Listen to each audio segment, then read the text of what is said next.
America will never be a socialist country. Never. The difference between my socialism and Trump's socialism is I believe the government should help working families, not billionaires. A familiar debate is raging again. Is Bernie Sanders too far left to lead the US? There is a clear frontrunner in the extreme radical Democratic Socialist Party. I know what they're going to do, and they're going to tie socialism to Venezuela. Why don't we nominate somebody who can actually win? But is Sanders really a socialist? Let's take a closer look at his platform. Here's how Sanders outlines his main goals. We must take the next step forward and guarantee every man, woman, and child in our country basic economic rights, the right to quality health care, the right to as much education as one needs to succeed in our society, the right to a good job that pays a living wage, and the right to live in a clean environment. Sanders regularly calls this platform democratic socialism. Socialism is a very broad field and a very broad spectrum. What he means by socialism is very much what we would call social democracy in the German context of the 1980s, 1990s perhaps.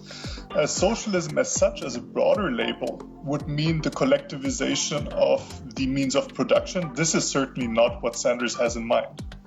Sanders stands out among major US politicians. Only a few call themselves democratic socialists. Bernie Sanders is calling for nothing less than a revolution in the United States, free universities, healthcare, higher taxes, and that makes him the perfect political opponent for President Trump, who has constantly been warning his voters of radical Democrats and socialism, and even of conditions like in Venezuela if a progressive candidate like Sanders becomes president. Trump has good reason to play up this rhetoric with voters. Over half have said they would not vote for a socialist candidate. I think Bernie is a little bit too progressive for the U.S. overall. His policies that he proposes are certainly on the left of the spectrum, but I think that actually if he would govern, I don't think that they would be outside the mainstream.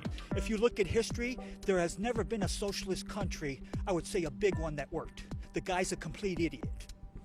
And that's how a lot of real Americans feel. I think a lot of the problem actually just comes down to the terminology, that the terminology of putting socialist on him makes it a lot more difficult for people to consider him as an actual viable candidate. Bernie Sanders has criticised aspects of capitalism, but he has insisted he does not want to abolish free markets.